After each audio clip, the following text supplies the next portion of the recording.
ముందుగా మరి నిన్న ఎన్నడూ లేనిది కని విని ఎరుగంది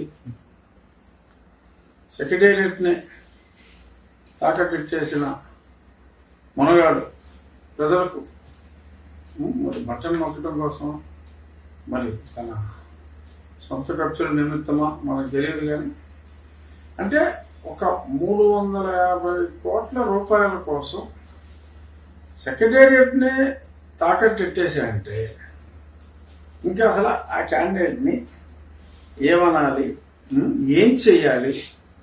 మనమే చేయగలం కానీ ఓడించగలం, అంతా ఏం చేయగలం. సో దాని మీద మాట్లాడుకున్నాం. ఇప్పుడు ఇష్యూని ప్రధానమంత్రి గారి దృష్టికి తీసుకెళ్తే మంచిది. ఎందుకంటే ఎప్పుడు వస్తున్నాడే సీఎం టైం సీఎం గారు రేపు సాయంత్రం దాకా అక్కడ హైదరాబాద్ 16వ తారీఖు వస్తారేమో.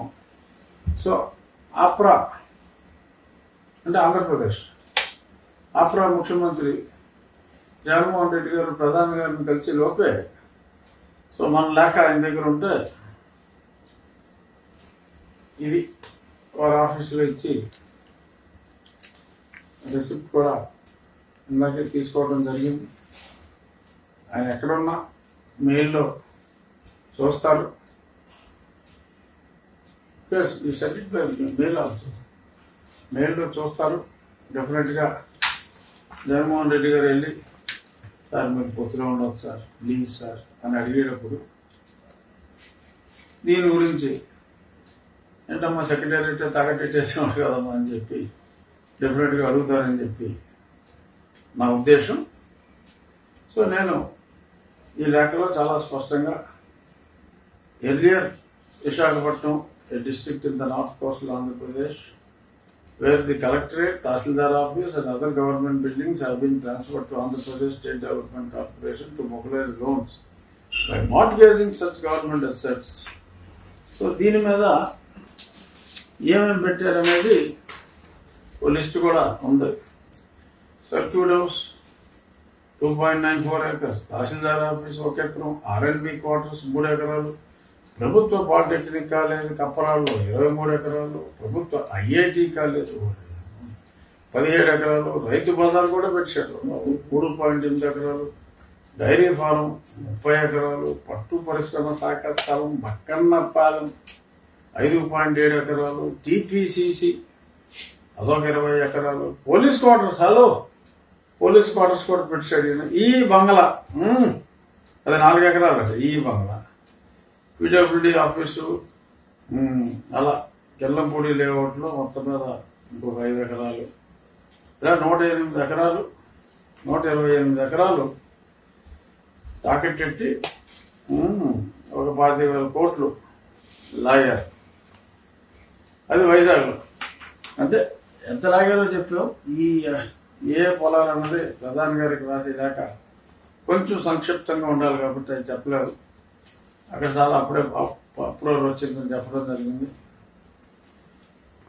సో ఇప్పుడు మరి ఈ allow me to bring to your attention as to how the public are playing in dismay.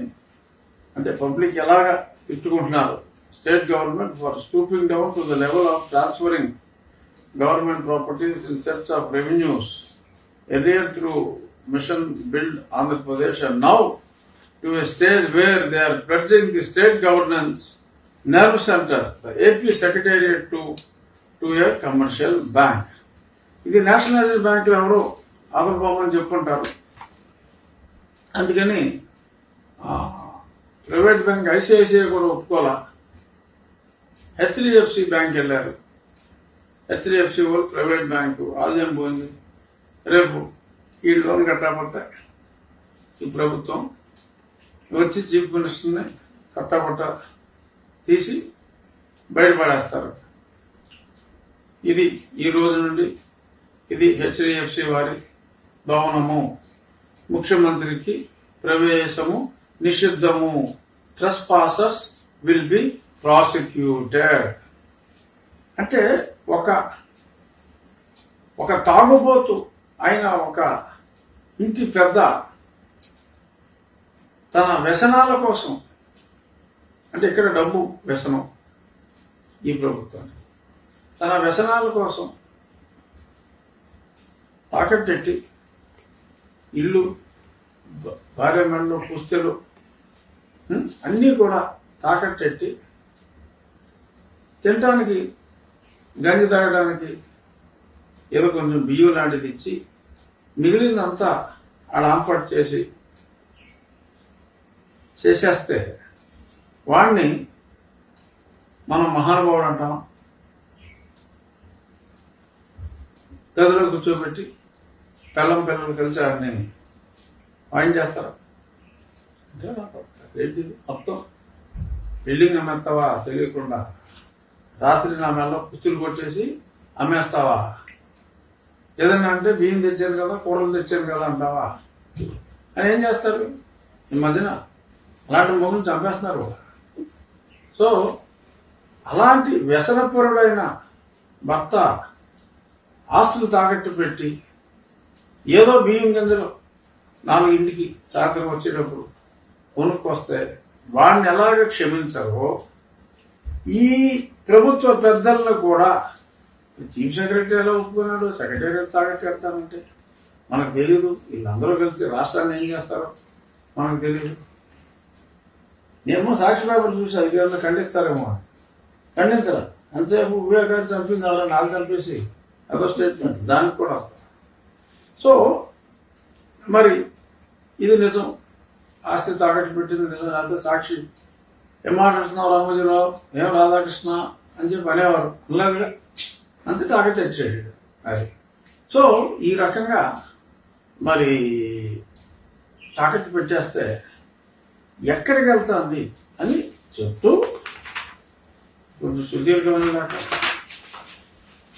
2 పేజీలకు దాటి 3వ పేజీకి కూడా వెళ్ళింది. బేసిక్గా మనం చెప్పింది ఏంటంటే వీటి గురించి చెప్తూ, most of the pledging to commercial banks are happening by pitching future revenues. Prima facie the pledging of future tax revenues appears to be not in consonance with Article 266(1). గతంలో ఇండిపెండెంట్ గా లేఖలు రాశాం ఆ 266(1) కి వైలేషన్ ఉందని, which even appear to be violating the provisions of Article 293(3). అంటే మనకు అసలు రాజ్యాంగంతో సంబంధం లేదనుకోండి, ఇది సొంత రాజ్యాంగం. It's been rumored that AP government is blindfolding the RBI too in exercising oversight over banks and financial institutions while indulging in blatant financial improprieties through active or passive collusion with few bankers. బ్యాంకర్లతో కూడా కుమ్మక్కై, ఎందుకంటే ఒకిద్దరు వారి సకుల ఆఫీసర్లు అప్పుడు అడ్డగోలుగా అప్పించి వీళ్ళ దగ్గర join అయిపోయారు అడ్వైజర్లుగా. ఏంది అడ్వైజర్ అంటే 5 లక్షలు ఇస్తాడు, సంవత్సరానికేమో 2 కోట్లు ఇస్తాను. వీళ్ళు సొమ్మేం పోయింది ముందే. So even in diverting the central funds, they avail loans through bonds from RBI, financial institutions and union-sanctioned grants. The state government had resorted to brazen, outrageous and unprecedented conduct without any respect and regard for principles of statutory mandates. These aspects require deeper knowledge and understanding from bankers' side, which seems to be missing while sanctioning loans without due diligence in a hurry, and spills beans at something fishy, making it more suspicious and some undercurrent intent. ఇప్పుడు SBI MD chairman అక్కడ ఉన్న నాళ్ళు ఇచ్చి చూపాడు, తర్వాత అతను advisor అయ్యాడు. మిగిలిన బ్యాంకులను కొల్లగొట్టడం ఎలా అనే దాని మీద దొంగ డాక్యుమెంట్లు ఇచ్చి ఈ కార్పొరేషన్ల మీద అప్పులు ఎత్తేసి దారుణం.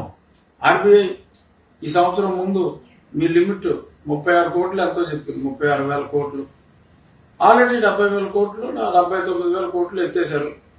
మొన్న జీవి రెడ్డి గారు చెప్తున్నాడు 1,00,000 కోట్లు టచ్ అయ్యేలా ఉంది, ఏదో చేసి 20 రోజుల్లో మాక్సిమం లాగేసేలా ఉన్నారని కూడా చెప్తున్నారు. నీ లిమిట్ 40,000 కోట్ల, నువ్వు ఎత్తేసింది ఆల్మోస్ట్ 90 చిల్లర to 1 lakh crores.